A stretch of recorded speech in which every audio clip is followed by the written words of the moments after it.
लोए सब ऐसो पंचनमो यारो सभ्य पापप्रणाशनो मंगलानं च सभ्येषिं पद्ममः वै मंगलम्।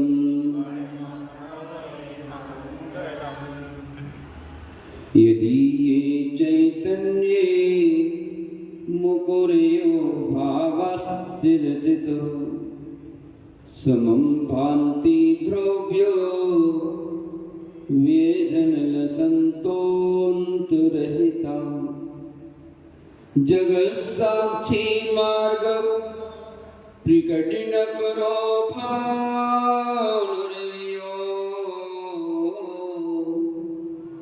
महावीर स्वामी नयन पथगामी भवतु मे।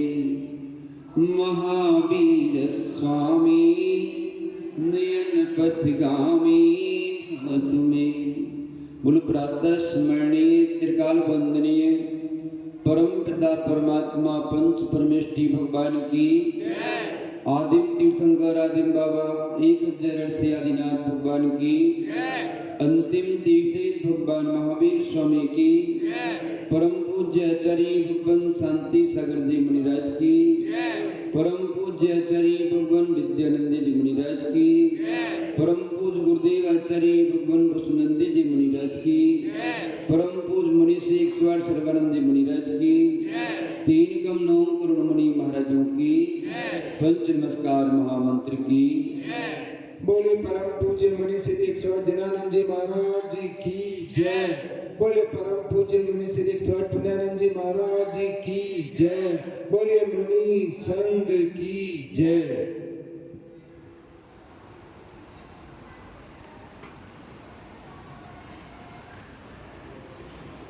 आत्म कल्याण के इच्छुक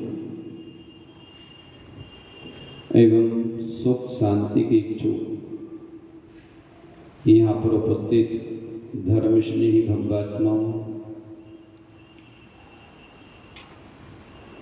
उपदेश प्रारंभ करने से पूर्व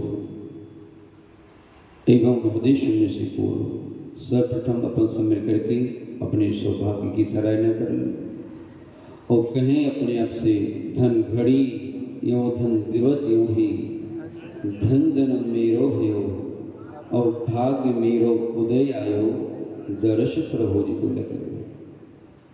धर्म स्नेह मानव अपन सभी बहुत पुण्यात्मा है। ये को थोड़ा कम कर लो।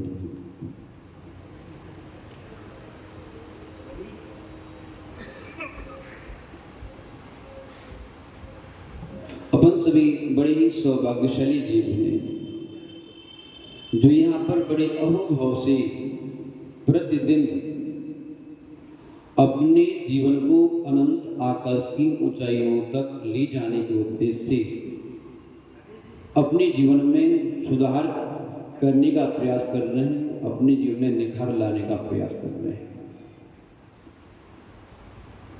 जो सोने का भावना अनंत आकाश की ऊंचाइयों तक ले जाने वाली है, तीर्थंकर जैसी महान पद को दिलाने वाली है, उन भावनाओं की नींव दर्शन विशुद्धि भावना जिसको अपन समझ रहे थे और देख रहे थे कि हमारे अंदर दृष्टि है भी अकबर नहीं। हेलो,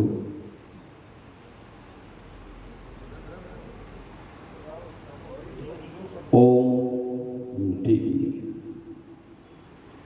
धर्मस्नेही मानव ये को बढ़ भी है।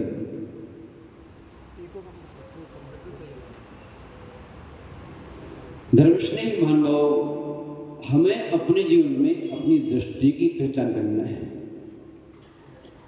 अपने जीवन की यात्रा में दो धाराएं होती है, एक ज्ञान धारा, एक भक्ति धारा। धर्म प्राणी को जोड़ता है। क्या करता है? जोड़ता है। और सम्य दर्शन धर्म की नींव है।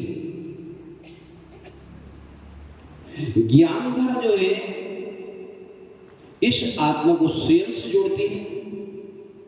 भक्ति धारा स्वयं से जोड़ती है, साधु से जोड़ती है। और संबंधों को स्थापित किए बगैर जीवन में शांति नहीं आती, सुख नहीं आता, आनंद नहीं आता। जैसे हमने बाहर के सुख को, बाहर की शांति को, बाहर की निराकुलता को उपलब्ध करने के लिए बाहर से संबंध स्थापित किए थे, और संबंधों को स्थापित करके, संबंधों को अपना करके उनको निभाने के लिए 8 बिंदुओं पर दृष्टि डाली थी कि हमें अपने संबंधी पर कैसी दृष्टि रखना चाहिए। अर्थात अपने संबंधी के प्रति निसंकित रहना चाहिए, अपने संबंधी के प्रति निष्कांक्ष भाव से जीना चाहिए, अपने संबंधी के प्रति गिलानी नहीं करना चाहिए, अपने संबंधी के प्रति मूर्खता नहीं आने देना चाहिए, अपने संबंधी के अवगुणों को ढकना चाहिए, क्योंकि अपना है, अपना संबंधी है ना। और अपने संबंधी के अवगुणों का फिर स्थितिकरण भी करना चाहिए। उसका बिगाड़ ही आपका बिगाड़ है, उसकी अवनति ही आपकी अवनति है। यदि आपके साथ रह करके उसकी अवनति हो रही है तो लोग क्या कहेंगे कि आपके साथ रह करके पतन हो गया है? अपन लोग नहीं कहते भगवान से, भगवान यदि हमारा अहित हो गया तो लोग आपका नाम रखेंगे, हमें कुछ नहीं होगा। कि आपका भक्त होकर के देखो संसार डूब रहा है। महान भाव तो उसका स्थितिगण भी करना है, और स्थितिगण के साथ में अपने संबंधी के प्रति अकृत्रिम सुने, निस्वार्थ सुने, निस्वार्थ प्रेम, और ये सब बातें जीवन में घटित होती है तो उसकी संबंधों की रोशनी, पारस्परिक प्रेम की सुगंध 3 लोग में फैलती है तो सभी लोग अभिभूत हो जाते हैं, और उसकी सुगंध को लेने के लिए बिगाड़ करते हैं। पहले सब सही करते हो हैं, हम वो इसमें टेस्ट करोगे तो फिर पुस्तक बिगड़ जाएगा पूरा। पहले से करना चाहिए। महान भाव वो संबंधों की पारस्परिक प्रेम की सुगंध जो 2 संबंधियों के बीच में होती है, तो जैसे एक पुष्प के ऊपर भौरे मंडराते हैं, भौरों को बुलाया नहीं जाता, ऐसे दो भाइयों का अकृत्रिम प्रेम हो, पति पत्नी का अकृत्रिम प्रेम हो, 2 मित्रों का प्रेम हो, समाज में प्रेम हो, परिवार में प्रेम हो, समूह में पारस्परिक प्रेम हो, तो प्रेम की सुगंध को देखकर, सुगंधी को लेकर के सारे लोग उसके ऊपर ऐसे मंडराते हैं जैसे भौरे पुष्प पर मंडराते हैं। कोई भी पुष्प भौरों को बुलाता नहीं, निमंत्रण नहीं देता, अपने आप आते हैं। ऐसे ही ध्यान रखना, यदि आप एक दूसरे के प्रति अकृत्रिम प्रेम से भरे हैं, इन सम्य दर्शन के 8 अंगों का सहारा लेकर के, तो महान भाव फिर आपको किसी को बुलाने की जरूरत नहीं है, लोग आपके पास आएंगे। अभी अपने बाहर के सुख को प्राप्त करने के लिए बाहर के संबंधों को देखा, और अंदर के सुख को प्राप्त करने के लिए व्यवहार की दृष्टि से अंदर के संबंध को देखना है।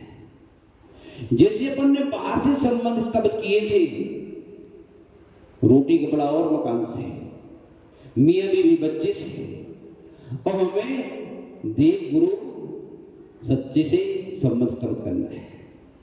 क्या मियां बीवी बच्चों से संबंध स्थापित किया और निसंग से जीवन यापन किया, आनंद की जिंदगी जी, लेकिन अंतरंग के सुख को स्थापित करने के लिए अब देव साथ गुरु सच्चे, इनसे क्या करना है?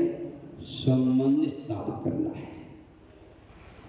धर्मश्री महानुभाव, जब आपने अपनी दृष्टि को समीचीन मिला करके स्वयं से, साधु से, साथ से, स्वयंभू से, संबंध स्थापित कर लिया है तो धारणा उनके साथ भी हमारे लिए इन 8 अंगों को घटाना है। सर्वप्रथम ये समझ लें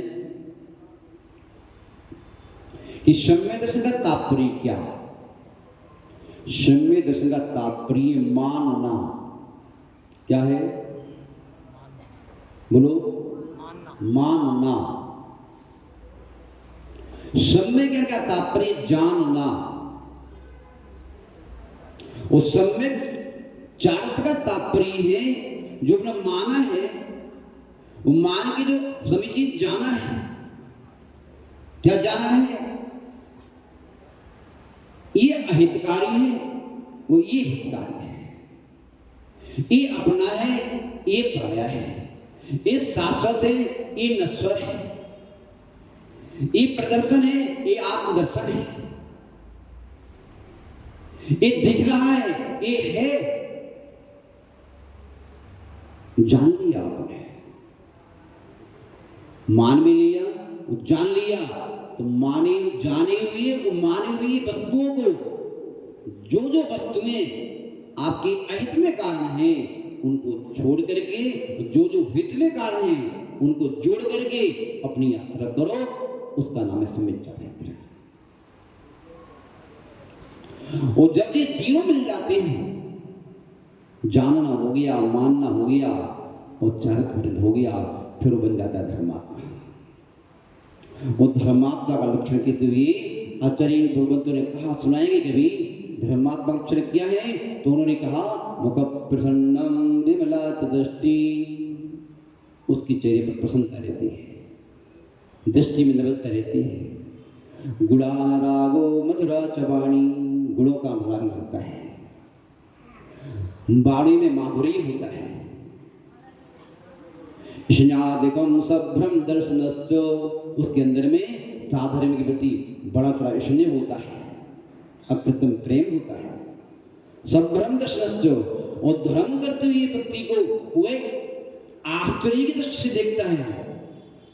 मालूम चल जाए व्यक्ति ने उपास किया, हाँ तुम उपास किया है, तुम दर्शन करते हो, तुम श्राद्ध करते हो, इसलिए आश्चर्य की दृष्टि से देखता है। ऐसे नहीं कहता अरे ठीक है क्या उनसे बड़ी बात है, ये नहीं कहता वो। कोई व्यक्ति धर्म का छोटा भी काम कर रहा हो, हाँ पंचम काल में से काम करते हो, वाह शाबाश, बहुत बढ़िया, ये धर्मात्मा लक्षण है। किसी व्यक्ति के छोटे से छोटे त्याग को, छोटे छोटे तप के लिए, छोटे ज्ञान के लिए एक कदम भी बढ़ाया है किसी ने, कोई भी हो धर्म के क्षेत्र में बढ़ाए हुए एक कदम अधिक से बढ़ाया है, तो क्या करता है, आश्चर्य स्नेहादकम सभ्रम दर्शन, अभ्र अभ्र यानी कि सभ्रम की दृष्टि से देखता है। धर्मशील अनुभव, वो धर्म की नींव जो हमारा सम्यक दर्शन है। पहला है मानना, मानना बहुत जरूरी है। जो हम तर्की स्वस्थता के लिए पहले मानते हैं, यदि आपने डॉक्टर को नहीं माना तो डॉक्टर आपको स्वस्थ कर पाएगा क्या? मान लिया है यदि आपने डॉक्टर को, ये डॉक्टर 100% मैं इस पास आया हूं, मैं स्वस्थ हो जाऊंगा, यहां से यहां आकर के अस्वस्थ मिल सकता, मैं नींद से स्वस्थ हो जाऊंगा, ये आपने मान लिया है, तो डॉक्टर आपको मिट्टी उठा के दे देगा ना, उसको खा के स्वस्थ हो जाओगे। मान लिया है आपने, उस जिसको मान लिया है उस डॉक्टर के पास पहुंच के भी 50% स्वस्थ ठीक हो जाता है। मैं आ गया हूँ, बस चेहरा देख के आनंद आता है, बस आ गया डॉक्टर, ठीक हो जाऊंगा। होता नहीं होता, हाथ रख लिया और मुस्कान से देख लिया, नहीं कुछ नहीं है, क्या तुम फालतू के बना के बैठो, कुछ नहीं है, सब ठीक हो जाएगा, चेहरे पर मुस्कान लगती है। पर्चा बना के दे दिया, कुछ नहीं, 3 दिन में ठीक हो जाओगे, मस्त रहो, बोले तो आराम से, कुछ नहीं करना। तो पहले मानना, मानोगे तभी डॉक्टर का ज्ञान काम में आएगा, मानोगे तभी डॉक्टर का उच्चारत काम में आएगा। महान भाव, यदि आपने माना ही नहीं तो उसका ज्ञान, उसका आचरण आपकी काम में आने वाला नहीं, आप स्वस्थ होने वाले नहीं हो। थोड़ी भी संज्ञा यदि डॉक्टर के प्रति है, ऐसा तो नहीं है, इतना लंबा पर्चा बना दिया, बार बार घुमा रहा है, डॉक्टर चेंज नहीं कर लो, 20 दिन इलाज कराते हो गए, अभी तक काम नहीं बना, बस अब दिखेस पानी, अब तुम स्वस्थ नहीं हो। और ठाक इसके साथ साथ में अपना ज्ञान और लगा दिया। डॉक्टर तो कहते ही रहते हैं थोड़ा ऐसा करो, थोड़ा मीठा तो खा सकते हैं। डॉक्टर तो कहते रहते हैं थोड़ा ऐसा करो, ये तो कर सकते हैं। डॉक्टर तो कहते ही रहते हैं आप कर सकते हो, तो ध्यान रखो अब तुम स्वस्थ होने वाले नहीं। ध्यान रखो, जैसे शरीर की स्वस्थता के लिए डॉक्टर को मानना जरूरी है, डॉक्टर को जानना जरूरी है, और डॉक्टर के अनुरूप आचरण करना जरूरी है, तब तन का स्वास्थ्य ठीक होता है। ऐसे ध्यान रखो, यदि डॉक्टर को आपने मान लिया तो काम बनेगा। ऐसे ही आपने स्वयं को आप मान लो, स्वयं को आप जान लो कि हम कौन हैं। जो गुरु ने कहा है आपके लिए मान लो, हम ज्ञाता दृष्टा स्वरूपी एक भगवान आत्मा है। हमारी आत्मा का किसी से किसी प्रकार का रंच मात्र में कोई संबंध नहीं है, न संबंध था न हो सकता है। हमारी आत्मा सिद्ध स्वरूपी आत्मा है। और ये भी मान लो कि वर्तमान में हमारी आत्मा कर्मों से आबद्ध है। इसको अलग किए बगैर हम कभी शाश्वत रस्ते को प्राप्त नहीं हो सकते, ये भी मान लो। क्योंकि दृष्टि की समीचीनता समग्रता को स्वीकार करती है। क्या करती है? क्या स्वीकार करती है? समग्रता।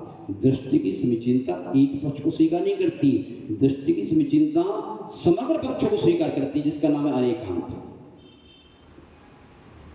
सम्य दृष्टि हो वो अनेकांतवादी ना हो, ऐसा नहीं हो सकता। हर पहलुओं पर दृष्टि रख करके वस्तु को स्वीकार करता हो सम्य दृष्टि। किसी एक पहलू को अपना करके अड़ गया, मिथ्या दृष्टि है। कौन हो गया? मिथ्या दृष्टि हो गया, दुखी होगा। जैसे आपने स्वीकार किया था पत्नी को, उसकी अनुकूलता देख करके एक दूसरा पहलू भूल गए थे, अस्वस्थ हो जाएगी तो बीमार हो जाएगी तो इलाज मुझे कराना पड़ेगा। घर में पेड़ लगा लिया था आम का, इस देख करके फल देगा ये, दूसरा पहलू भूल गए थे, कचरा भी होगा बेड वृक्ष के नीचे, डेली झाड़ू लगाना पड़ेगी। फूल के वृक्ष लगा लिए थे, फूल की सुगंध लेने के लिए भूल गए थे आप, कांटा भी होता है ऐसे। समझ में आ रही? ध्यान रखो, जब दृष्टि में समीचीनता आती है तो प्राणी निश्चिंत हो जाता है। दृष्टि में समीचीनता जो होती है तो व्यापार करने वाला देखता है कि मुझे इसमें लाभ होगा, तो वो ये भी देखता है हानि भी हो सकती है। परीक्षा देने गया है, यदि पास होगा तो फेल हो सकता है। मैंने किसी से कोई बात कही, वो मेरी बात को स्वीकार कर सकता है तो मेरी बात को अस्वीकार भी कर सकता है। ये जरूर नहीं स्वीकार ही करते। इन्हें की प्रत्येक संबंध स्थापित करने के पहले हमें वस्तु के समग्र पहलुओं पर ध्यान रखना पड़ेगा। किसी एक पहलू पर डट करके आप संबंध स्वीकार करोगे तो ध्यान रखना, वृक्ष को स्वीकार किया था, बसंत आता है, फूल लगते हैं, फल आते हैं, आनंद आता है। जब वृक्ष की पत्ती झड़ जाएंगी, फूल झड़ जाएंगे तो क्या करोगे? यार मैंने इसे समझा नहीं था, ऐसा भी हो सकता है। समझ में आ रहा है? जब व्यवहारिक जीवन में हमें समग्रता स्वीकार करना है, ऐसे ही ध्यान रखो पारमार्थिक जीवन में भी समग्रता को स्वीकार करना अनिवार्य है। इसी का नाम है क्या? सम्यक दर्शन, समीचीन दृष्टि। धर्मश्री महानुभाव, पहला अंग आपका है कौन सा?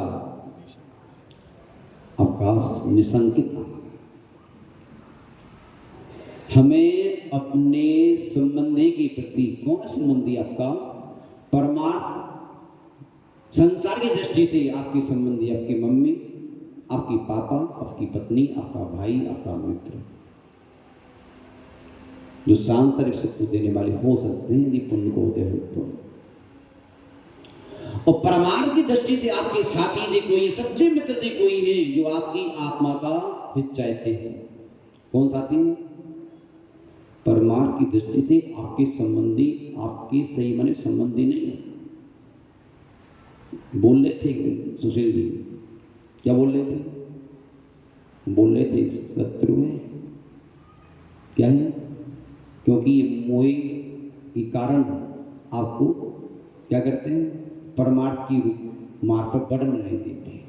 इसलिए सत्संग है और परमार्थ की दृष्टि से देखा जाए, जो आपको पाप से हटाते हैं और पुण्य में लगाते हैं और शुद्ध तक ले जाने का भाव रखते हैं, सच्ची मायने में सच्ची देव, सच्ची सास, सच्चे गुरु ही आपके सच्चे मित्र हैं, आत्मीय मित्र हैं। आप भले इसलिए अपने साधुओं के प्रति, अपने शास्त्रों के प्रति और अपने स्वयंभू के प्रति कभी शंका नहीं करना। क्या नहीं करना? शंका नहीं करना कभी। जो इनके प्रति संकित होकर के जीवन जिएगा, उद्धार करना कभी भी जीवन में सुखी नहीं हो पाएगा। सम्यक की प्राप्ति का तात्पर्य यही है, सुख। जो भगवान की 8 गुणों में सम्यक गुण है, ये सुख का प्रतीक है। सम्यक के आते ही सुख आ जाता है। क्या? दृष्टि की समीचीन होते ही सुख आ जाता है, क्योंकि आपने अपने विरोधी तत्वों को जान गए, उनसे मुख मोड़ लिया। मिथ्या का तात्पर्य क्या? अभी आपकी दृष्टि अपने विरोधियों की ओर थी, अब ये जहर मान करके अमृत, जहर को अमृत मान के पी रहे थे, इसलिए दुखी थे। अब आपने उससे पीछा कर लिया, दृष्टि कर ली, अमृत को पीना प्रारंभ कर दिया, अमृत को दृष्टि हो गई है, देखते ही सुख मिला आपको। जैसे अपने जिनको आपने माना है, उस डॉक्टर को देखते ही सुख मिलता है, ऐसी सम्य दृष्टि जीव को अपने गुरुओं को देखते ही सुख मिलता है। उसे गुरु देखते हैं कि आप महाराज जी आ रहे हैं, वाह। सम्य दृष्टि जीव को गुरु की अगुवानी का समाचार मिलते ही साथ ऐसा सुख मिलता है, जैसे अंधे को आंखें मिल गई हो, बहरे को कान मिल गए हो, गूंगे को आवाज मिल गई हो, भिखारी को हीरा मिल गया हो, इतना सुख मिलता है। अभी आए नहीं, आएंगे। क्यों? सम्यक दृष्टि हो। लेकिन मिथ्या दृष्टि के जीवन में तो हालत यही होती है कि जैसे जाति से अंधे व्यक्ति के लिए सूर्य उगे तो क्या फर्क पड़ता है, और सूर्य ढले तो क्या फर्क पड़ता है। साधु आए तो आए, जाए तो जाए, उन्हें कोई फर्क नहीं पड़ता, क्योंकि मिथ्या दृष्टि है। मिथ्या दृष्टि के जीवन में साधु को कोई महत्व नहीं होता, जैसे अंधे के जीवन में सूर्य का कोई महत्व नहीं होता। मान लो, क्योंकि वो मानता नहीं है। मिथ्यादृष्टि कहता है, मिथ्यादृष्टि अपने आप को सुपर मानता है। वो कहता है मैं सबसे बड़ा ज्ञानी, मैं सबसे बड़ा समझदार, मैं सबसे बड़ा चारित्रवान, मैं सबसे बड़ा अनुभवी, मुझसे बड़ा संसार में कोई है ही नहीं। वो किसी को अपना आदर्श नहीं बनाना चाहता, वो कहते मैं ही आदर्श हूं। लेकिन दृष्टि में चिंता आती है तो कहते हैं नहीं, ये गुरु हमारे आदर्श है, ये हमारा मार्ग है। और क्या करना? सम्यक निसर्गित अंग आदिपक होता क्या है?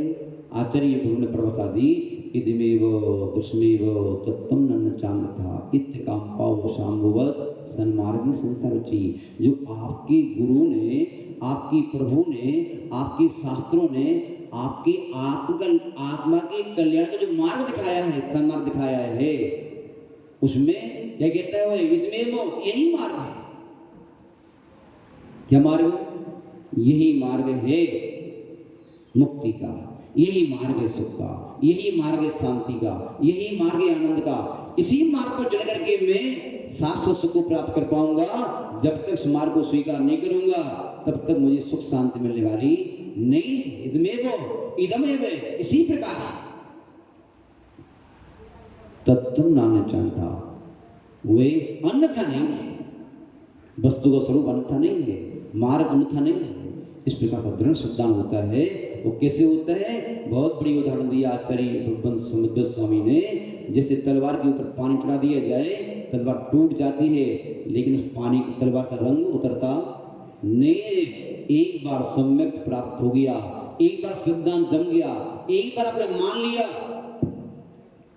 तो मान लेने के बाद में धारक को फिर पानी टस का मस नहीं होता। वो कहता है जब भी मेरा काम बनेगा, इसी से बनेगा, अन्य प्रकार मेरा काम बन नहीं सकता। महान भाव भयासा श्रेणुवाच्यो क्या दिया?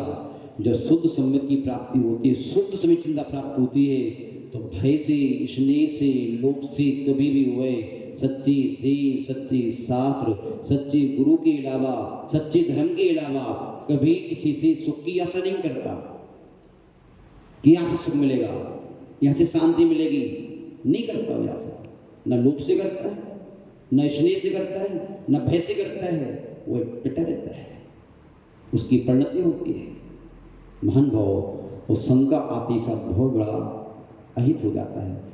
समय आपको हो चुका है। एक छोटा सा दृष्टांत सुना मैं, चित्र के दृष्टांत 8 होंगे, कोई बात नहीं, कोई बात नहीं। क्या हुआ,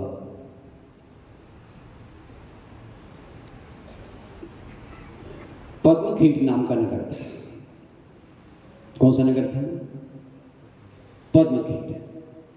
और पद्मखेट नाम के राजा का नाम था पद्मसेन। उसकी रानी का नाम था पद्मलता अथवा पद्मावती। उसकी बेटी थी, उसका नाम था कामलता। क्या नाम था? जो काम की लता थी, काम की बेल थी। उसी ग्राम में एक धनीराम नाम के वैश्य रहते थे। बड़े धर्मात्मा थे, शिष्टाचारी थे, सदाचारी थे, साधु भक्त थे। उनके अंदर में कूट कूट करके साधु के प्रति अटूट भक्ति भरी हुई थी। महान भाव जो सेठ जी थे उनका एक बेटा था गुड़पाल। क्या नाम था? गुड़पाल नाम था। उस गुड़पाल के अंदर अपने जीवन में इस मनुष्य को अजर अमर बनाने का विचार आया कि मैं बहुत सारे धन को संग्रहित करके कोई ऐसा स्तंभ स्थापित करूं जिससे लोग सदियों तक मुझे याद करें। लेकिन धन है ही नहीं, क्या करूं? और धन को कमाने के उद्देश्य से पिताजी की आज्ञा लेकर के विदेश की यात्रा पर गया। वो यात्रा में जब गया वो तो उसने जी जान से बहुत धन कमाया, अभूतपूर्व धन कमाया, अद्भुत धन का संग्रह किया। क्योंकि सत्य जिस काम को करने में तीनों योग लग जाते हैं, मन वचन काया, प्राणपण से जिस काम के लिए लग जाए वो काम होके रहता है। असंभव कुछ भी नहीं है संसार में। धर्मश्री मान भाव 12 वर्ष में एक बहुत सारा धन का अर्जन करके वो तैयार हुआ। लेकिन देश जाना है तो उसने कहा इतना सारा लेके तो नहीं जा पाऊंगा मैं। उस धन का छोटा रूप बनाने के लिए सारे धन को बेच करके उसने 3 हीरे खरीदे। क्या खरीदे? बोलो बोलो, आपके आवश्यकता आपको मिलना है। 3 हीरे खरीदे। उसने उन हीरों को एक सुंदर 3 डिब्बियों में मखमल वगैरह सेट करके उसमें छुपा के रख लिया। और उन हीरों को कहाँ रखा? जो फतूम पहने था, फतूम के अंदर ऊपर फतूम, फतूम के ऊपर फतूम, फतूम के ऊपर फतूम, कुर्ता जॉकेट रखी। अपने गांव की उसकी यात्रा प्रारंभ हुई। मान लो जब अपने गांव की ओर संपत्ति लेकर के, पहले वाहन तो होते नहीं थे, जहाज में बैठ करके समुद्री यात्रा तो पार कर ली। समुद्र से उसका गांव 5-7 किलोमीटर दूरी पड़ता, रास्ते में जंगल ही जंगल था और वह पैदल यात्रा करके आ रहा था। समुद्र से 1 किलोमीटर की दूरी पर एक विशाल घनघोर जंगल था और वहां पहुंचते पहुंचते रात्रि हुई। बड़ा भयभीत, बेशकीमती रत्नों को पास में रखे हुए हैं। कोई मिल गया तो छीन लेगा, 12 वर्ष की कमाई बेकार जाएगी। इसलिए अपने गुरुओं को याद करना, अपने प्रभु को याद करना। क्योंकि सत्य है, संकट की घड़ियों में कौन याद आता है? तो परमात्मा याद आता है। इसलिए भगवान से प्रार्थना करते रहते हैं, भगवान हमारे भक्त लोग भगवान को न भूल जाए। थोड़ा बीच बीच में है धर्मश्री महानुभाव ये शंकर बहुत अच्छी वस्तु है जो आपको परमात्मा से जोड़ के रखती है, अन्यथा दिक्कत हो जाएगी। जैसे परमात्मा को याद किया, उसके मन में विचार आया, चलो प्रयास करते हैं। एक वृक्ष के ऊपर चढ़ के देखा, एक शिखर दिख रहा है मंदिर का, वो मंदिर इस बात का प्रतीक है या धर्मात्मा रहते हैं? क्या का प्रतीक है? शिखर, मंदिर का शिखर इस बात का प्रतीक है या धर्मात्मा होते हैं? और धर्मात्मा के पास जाकर के हर हाल में सुरक्षा होगी, मेरे ने सीखा है। धर्मात्मा के पास जाकर के मैं असुरक्षित नहीं सकता, नियम से मेरी सुरक्षा होगी। क्योंकि धर्मात्मा व्यक्ति दयालु होता है, कृपालु होता है, उसके रोम में दया होती है। धर्मात्मा व्यक्ति तो अपने अहित करने वाले का भी हित करता है। मैंने तो किसी का हित की नहीं, तो जरूर मेरी सुरक्षा जाकर होगी। धर्मात्मा के पास पहुंच करके निसंकट हो जाता है, बस सही जगह आता है। अधर्मी के पास पहुंच करके शंका रहती है। चला गया मंदिर के सामना करके, पहुंच गया। मुनि एक सन्यासी बैठे थे, साथ में 10-50 श्रोता बैठे थे, उपदेश चल रहा था। मान लो उपदेश सुना। उपदेश समाप्त हो जाने के बाद में सारे यात्री जो उपदेशक थे सारे चले गए अपने अपने वाहनों पर सवार होकर के। राजा महाराजा थे, लेकिन उसने किसी से कुछ नहीं कहा, क्योंकि वो बाहर से भले कुछ दिख रहे हो, हे अधर्मी। कैसे? अधर्मी के पास सुरक्षा नहीं हो सकती, सन्यासी धर्मी प्रकाश होती चला जाऊंगा। सारे व्यक्ति जाने के बाद में वो व्यक्ति वहीं बैठा रहा। महात्मा जी पूछा, महाशय जी आप कहाँ से? बोले महात्मा जी 12 वर्ष की यात्रा पर गया था व्यापार करने के उद्देश्य से। मैं आज विदेश से लौटा हूँ, घर जाना है, रात्रि हो चुकी, रात्रि में विश्राम नहीं करूँगा। नहीं भाई, रात्रि विश्राम में विश्राम को स्थान नहीं देते। यहाँ पर सन्यासी ठहरे, वहाँ पर श्रावक नहीं ठहर सकते। महात्मा जी बड़ी कृपा होगी, मैं बड़ा परेशान हूँ, मैं विदेश से आया हूँ और मेरे पास बेशकीमती 3 रत्न हैं, 12 वर्ष की कमाई है, कुछ छीन लेगा, गुम जाएंगे, मेरे प्राण है। नहीं, यदि रत्न आपके पास है फिर तो मैं आपको रखूंगा ही नहीं। चरण पकड़ ली, महात्मा जी कृपा करें। उसकी तीव्र प्यास को देख करके, पीड़ा को देख करके सन्यासी के अंदर में भाव आ गया। सन्यासी भी खेली खाए होते हैं, आप सोचते हैं भोले हैं, भोले नहीं होते सन्यासी रहते। सन्यासी बहुत समझदार होते हैं, भोले वैसे नहीं होते हैं कि भोले बन में बहुत सारे काम बन जाते हैं। भाला बन के काम नहीं बनता है, और भोले बन के काम नहीं बना तो भाला से काम बनने वाला नहीं। नोट कर लेना, जो काम प्यार से बनता है वो काम तलवार से कभी नहीं बनता। भोले बनने में हम भी सुखी, भोले बनने में वो भी सुखी है, और भोले बनने सब सुखी है। हमारी भ्रम है कि हमारे कुटिल होना चाहिए, छल होना चाहिए, कपट होना चाहिए, झूठ होना चाहिए, ये सब भ्रम है, दृष्टि की मलिनता है, सभी चिंता नहीं है। महान भाव, वो व्यक्ति चरण पकड़ लिए। महात्मा जी ने सोचा कि ठीक है, यदि आप रुकना चाहे तो रुक जाओ, लेकिन ध्यान रखना यहां रुकने के बाद रात्रि में आपको पूरी रात्रि जगना पड़ेगा, सो नहीं सकते आप। रत्न गुम गए दिए आपके तो आरोप लगाओगे हमारे ऊपर आप। थोड़ी झपकी यदि आई नहीं तो स्वीकार नहीं। जी महात्मा जी पूरी रात्रि जगेंगे, लेकिन बिना फालतू बैठेंगे तो नींद जाएगी, आपको कहानी सुनाना पड़ेगी। शर्त रख माधवा, आप कहानी सुनाते हैं ना, हम जगे रहेंगे। कहानी तो सुना दूंगा मैं, लेकिन एक कहानी का एक हीरा लगेगा। 3 हीरे जो आपके पास नहीं, क्या लगेगा? नियत बदल के महात्मा जी की एक हीरा आपको देना पड़ेगा। महात्मा महानुभव धर्म की परीक्षा ऐसी मौके पर होती है, मात बातों से धर्म परीक्षा नहीं होती।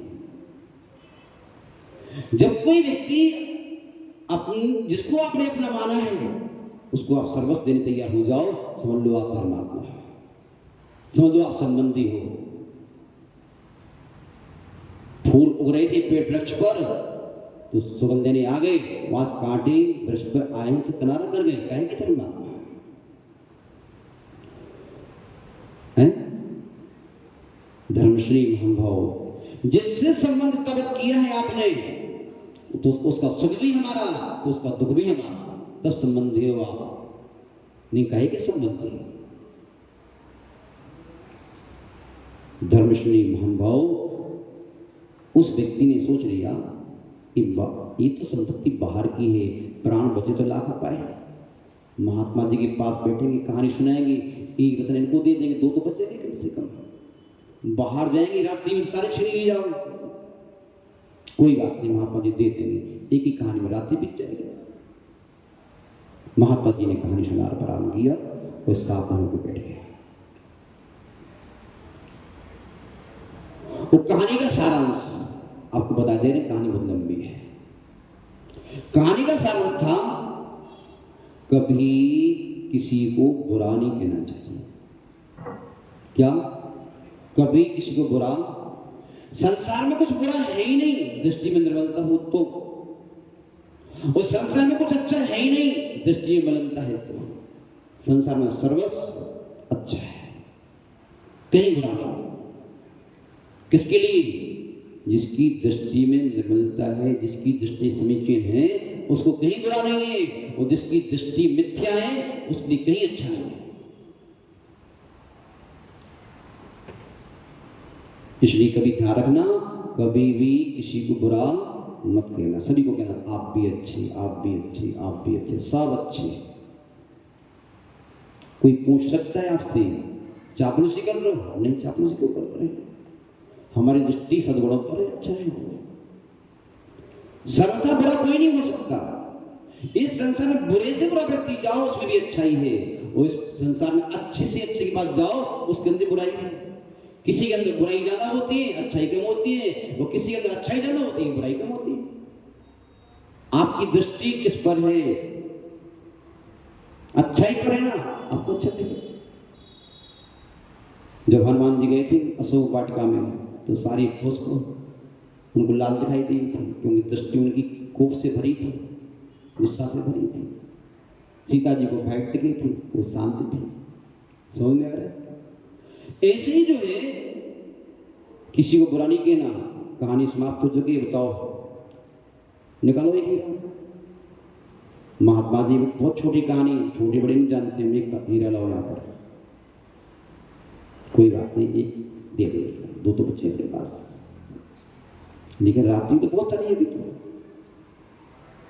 महात्मा जी कहानी वो सुनो, हीरा देना पड़ेगा एक कहानी का। जी महात्मा जी। दूसरी कहानी सुनाना प्रारंभ किया। वो कहानी को सुनाने के बाद उसका सारस था, कभी भी किसी के दोष को उजागर नहीं करना। क्या नहीं करना? क्योंकि किसी के दोष को उजागर करने से द्वेष बढ़ जाएगा। क्या बढ़ जाएगा? और द्वेष बढ़ने से आपका जीवन खतरे में आ जाएगा। इसलिए किसी के दोष को उजागर नहीं करना, उसको ढकना। क्या करना? ढकना। लाओ, कहानी पूरी हो चुकी, हीरा लाओ। महात्मा जी की कहानी बहुत छोटी है, छोटी बड़ी नहीं जानते, लाओ हीरा। जी कोई बात नहीं, एक हीरा तो है। महात्मा जी रात्रि तो बहुत है, अभी नींद आ जाएगी, एक कहानी और सुना। उसने सोचा कोई बात नहीं, जान बची सो लाभ हो पाएगा, मेरी आत्मा ही मेरा हीरा है, इस हीरे की सुरक्षा कर ली तो बाहर के हीरे बहुत मिल जाएंगे। और ये हीरा चला गया, फिर बाहर के हीरे को चाटोगे क्या? महात्मा जी ने कहानी सुनाना प्रारंभ किया। उस कहानी का सारांश था, कभी भी भोजन करने बैठो, अमृत भी खाओ तो मिल बांट के खाओ, अकेले मत खाना। थाली में 4 रोटी आई है, 2 धीमे से परोस दो मोहल्ले वाले को। पुण्य के उदय को मिल बांट के भोगो, पाप के उदय आए तो कमरे में अकेले बैठ के हंसो या रो, तड़फो या लिखो, बाहर निकलो तो मुस्कुराते हुए निकलो बाहर। किसी को रोता हुआ चेहरा मत दिखाओ। ये संसार लोग तो ये चेहरे को देख करके घृणा करेंगे आपसे, कोई सहयोग करने वाला नहीं संसार में। इस संसार में से कोई हमदर्दी नहीं है जो आपके आंसू को पोंछने आएगा। आंसू को निकलते हो देख करके लोग भी आपके अंदर से निकल जाते हैं। तो एक अपनी आंसू की सुरक्षा नहीं कर पाया तो मेरी सुरक्षा के साथ खाक करेगा क्या? इसलिए क्या करना, मिल बांट के खाना। वो आप उसको दोगे ना, मना करेगा वो, फिर भी क्या करना, धीमे से रख देना। आप तो उसको मालूम भी नहीं चल रहा किसने रखा। सुबह हो गई, कहानी सुनती सुनती अब बड़ा टेंशन में थी यार, हीरे गए, आपत्ति, हीरे गए थी, आपत्ति थी, भय था, क्या है, आपत्ति थी, बड़ा हल्का महसूस किया उसने। चलो घर चलते हैं। और पद्मपीठ नगर की उसका प्रस्थान हुआ। उस नगर के पास में बहुत बड़ा उद्यान था, जो चलना प्रारंभ किया। जैसे चलना प्रारंभ किया तो रास्ते में थोड़ी दूर चलने पर दो राक्षस देव आपस में लड़ रहे थे। क्या कर रहे थे? लड़ रहे थे। और लड़ते लड़ते दोनों को देखा तो उसकी आंगन में दोनों आपस में लड़ करके तीसरा कोई आया तो पटनी पटना है पड़ता है। इसलिए ध्यान रखो, दोनों लड़ाई बंद की, उस पर टूट पड़े दोनों के दोनों। बोलिए तो क्या बोले जी, कोई अपराध हुआ है क्या? अपराध कुछ नहीं हुआ है, पहले बताओ हम दोनों से कौन अच्छा है? हम दोनों में से अच्छा कौन है बताओ पहले आप। और नहीं बताओगे तो आपके जान से मार देंगे आपको। बड़ा संकट में आ गया तो उसे गुरु जी की कहानी याद आ गई। गुरु जी ने कहा था किसी को बुरा नहीं कहना। क्या नहीं कहना? बुरा नहीं कहना। अब क्या किया जाए? उसने भगवान का स्मरण किया, भगवान कोई रास्ता दिखाओ। महावीर स्वामी नयन पथगामी, भगवान महावीर स्वामी नयनों के पथगामी होते हैं। ये हमारे गुरु नयनों के पथगामी होते हैं। आगे आगे चलते हैं आपको मार्ग दिखाने के लिए, लेकिन आप लोग मान लिए हो तो माना है तो आगे चलते हैं, और नहीं माना है तो फिर आपके महावीर नहीं चलते हैं, आपके साथ में छलिए लोग चलते हैं, वो आपको कहीं का कहीं पटक देंगे। उन्होंने गुरुओं को माना था तभी तो हीरे दे के आया था। गुरु को याद किया, उस विष्णु में आए, चिंता मत कर, काम बन जाएगा तेरा। कहीं भेद, कहीं से बुला, आने वाले को अच्छा कहे, जाने वाले को बुरा कहे, बुरा जाने वाले को भी अच्छा कहे।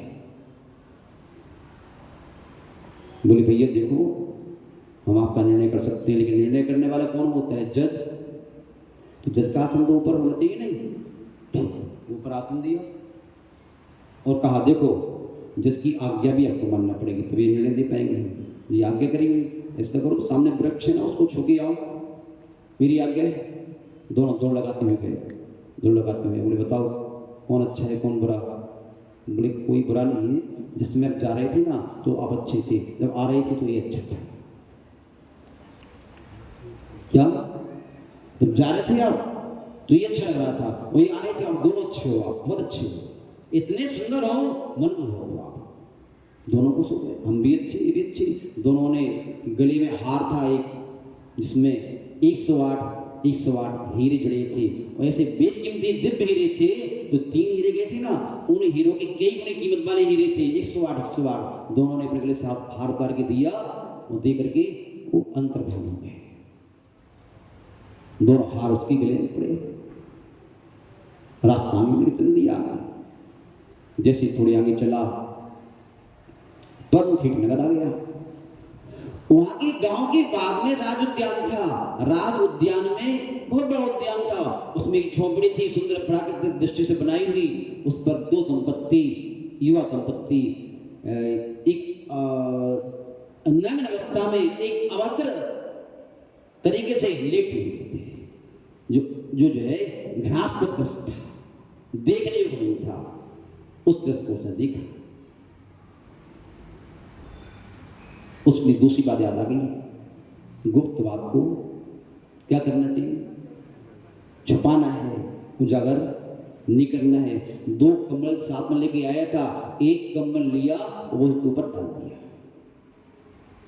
वो शांति से बैठ गया। जैसे ही सुबह होते साथ 1:30-2 बजे होंगे, 2 या 3 बजे होंगे, उनकी नींद खुली। तो नींद खुलने पर देखा, अरे कम्बल किसने डाला?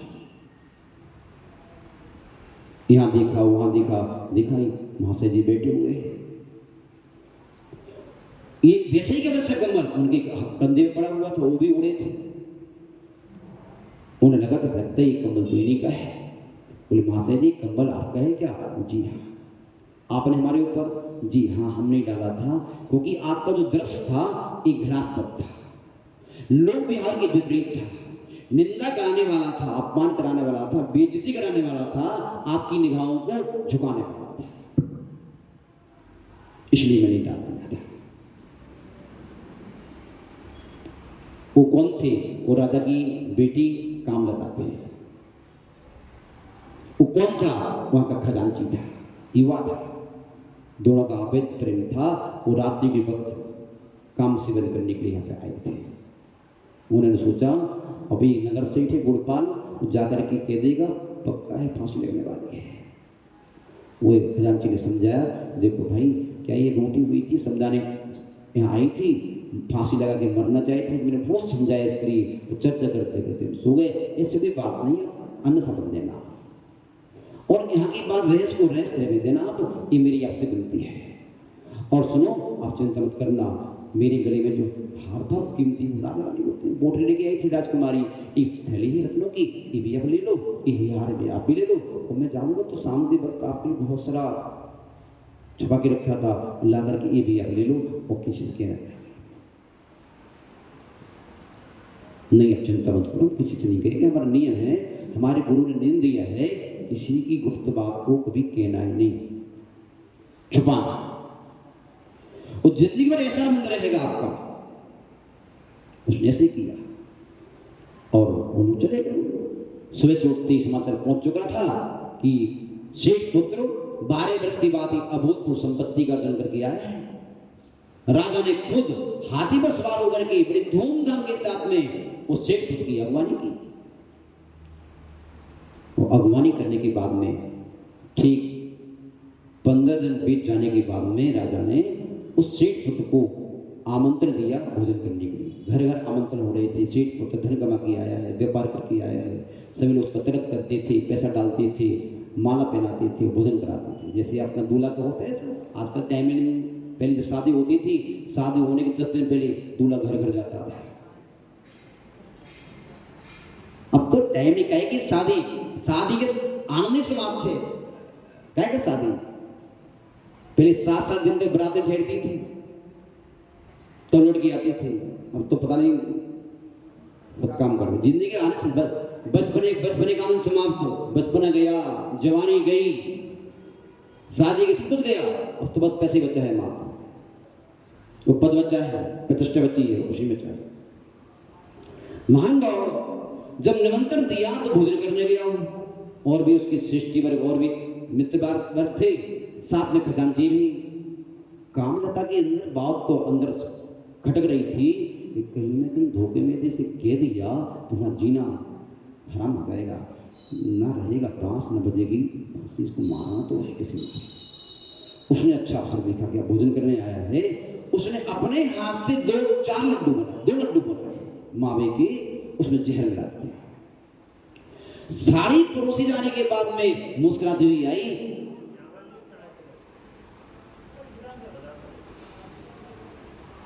मुस्कुराती हुई कामलता आई, वहां के महाशय जी हमारा सौभाग्य है कि आप हमारी भोजन करने आए हैं, ये लड्डू मैंने बनाए हैं, इन लड्डुओं को आप जरूर लेना।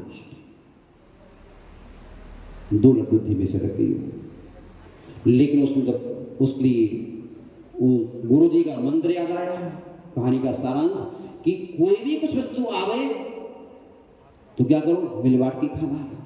ये मावे के लड्डू 2 आए, कितने आए? वो मेरा बाजू में बैठा हुआ है, कौन? खजांची। तो धीरे से एक लड्डू खिसका दिया, मालूम भी नहीं चल पाया। सबने कहा भैया प्रारंभ करो। तो प्राय कर एक क्रम होता और बुद्धिमान भी था कि मिठाई बाद में खाई जाती है, पहले भोजन किया जाता है। मिठाई पहले खा लोगे तो पेट भर जाएगा, तो लड्डू रख दिए किनारे से, बाद में खाऊंगा। तो दालों से भोजन प्रारंभ किया। वो जो खजांची था उसने पहले नंबर पर लड्डू हाथ मारा, जैसे लड्डू पे हाथ मारा और पेट में पहुंच भी नहीं पाया, थोड़ा रस गया नहीं तो चक्कर आने लगे उसको। वो चक्कर आदि साथ गिद्धराम से गिर गया, अंदर मूर्त नहीं हो पाया, प्राण निकल गए। पूरे राज्य में हाहाकार मच गया, किसने दिया, क्या हुआ, कैसे हुआ, सब एक जो हुआ होगा उसका तय संस्कार करवा दिया धूमधाम से। अब कामता चक्कर में पड़ गई, जिससे मेरा प्रेम था वो तो गया, वो गुड़पाल अभी भी जिंदा है, अभी भी कह देगा यदि तो मेरा जीवन दूर हो जाएगा। अच्छा है, चोर के पास ही सुरक्षा हो सकती है अपने धन की, तो क्या करो, अपनी माँ से कह दिए, माँ मैं शादी देखो ना 12 वर्ष में आया है, कितना सुंदर भी है, धर्मात्मा भी है, और मेरा तो क्या कहना चाहती हो, मेरी इच्छा है शादी। ठीक है, बात राजा के पास पहुंची। राजा ने बड़ी धूमधाम से, राजा की बेटे की शादी थी, राजकुमारी थी, वो शेठ पुत्र था, धूमधाम से शादी हुई, जिस शादी की महक बहुत दूर देशांतर तक पहुंची। और राजा ने सोचा कितना अच्छा बालक है, तो उसने अपना राज्य भी उसको समय आने पर दे दिया। पहले आधा राज दिया, बाद में पूरा दे दिया, टाइम लगेगा देने में, समय पीछे हो गया, राजा राज करने में दे दिया उसको। और जिस महात्मा ने 3 रत्न रख लिए थे, वो इसकी जब शादी हुई तो 3 रत्न के लिए भेंट करने आया कि भैया आपकी रत्न आपको इस शादी के उपहार में भेंट देने आया। रत्न भी मिल गए,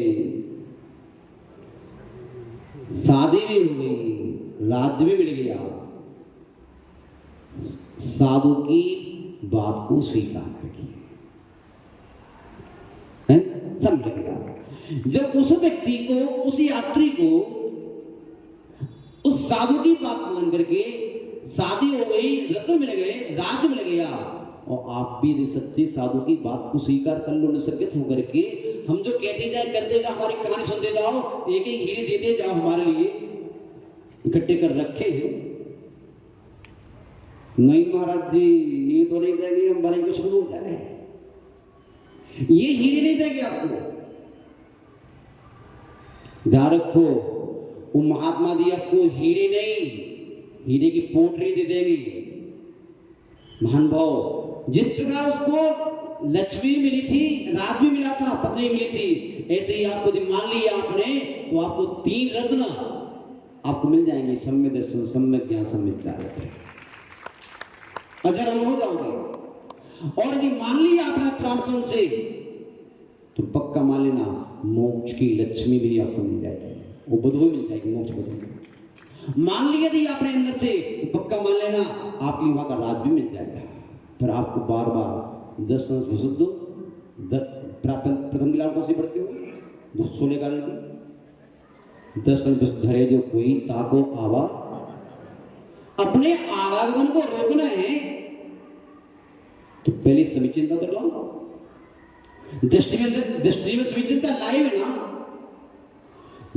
आपके जीवन में आवागमन कैसे रुकेगा, कभी रुकने वाला नहीं। सवाल बच्चों के निसंकित अंग भी प्रारंभ हुआ है, कल अपने कांक्षित देखेंगे, कल जल्दी साथ में कर देंगे, क्योंकि मूल नींव तो एक नींव भरने में टाइम लगता है? तो कल प्रयास करेंगे। महान भाव इतना ही कहकर अपनी वाणी को विराम देते हैं। अपन अपने जीवन में स्वयं के प्रति,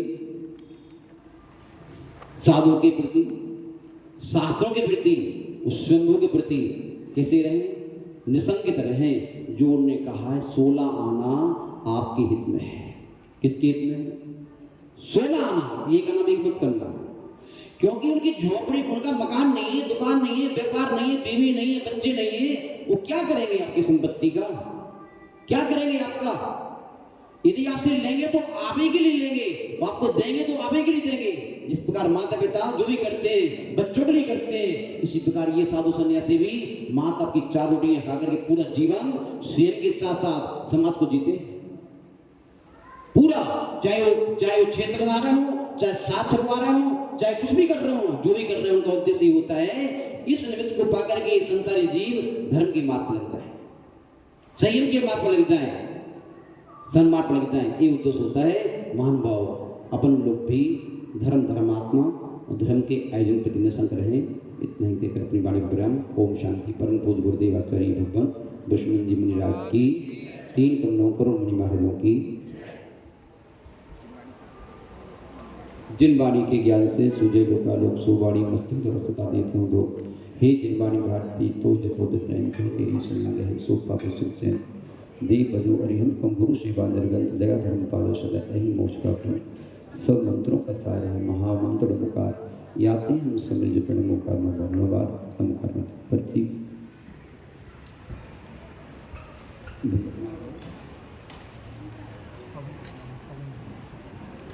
धर्मश्री मानभाव पवन जी बसुआ वाले और उनकी समस्त थोड़ी मार्केट की समाज में आज की धर्मसभा के मुख्य श्रोता बन करके साधु सन्यासियों के पाद पूजन करके दीप प्रज्वलन करके चित्तकान बन करके एक धर्म का सौरभ प्राप्त किया है। अंतरात्मा से हम सभी साधुओं का इनके लिए अंत बहुत बहुत आशीर्वाद। इस सदैव अपनी क्षमता का अपनी संपत्ति का अपने समय का सदुपयोग करते रहें। आप भक्तों के लिए आचार्य श्री का अर्थ चढ़ाएंगे। अनुपम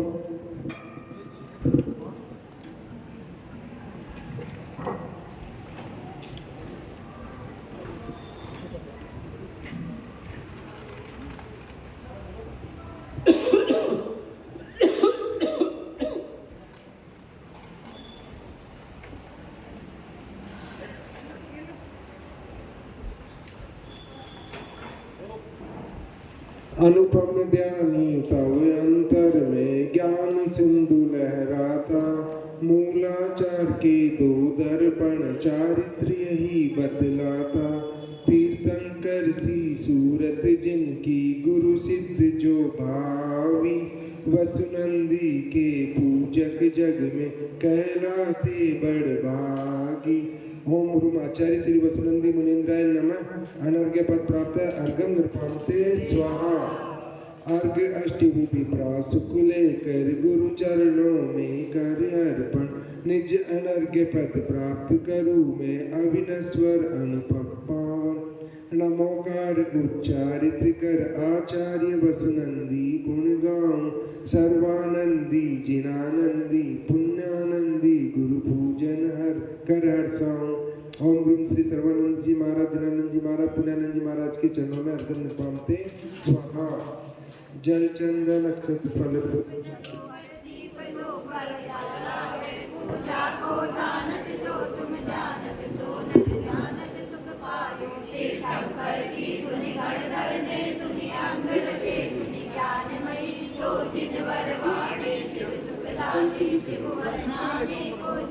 ओम ह्रीं श्री जिन्मुखोद्भव सरस्वती देवी अर्घ्यम निर्पामते स्वाहा।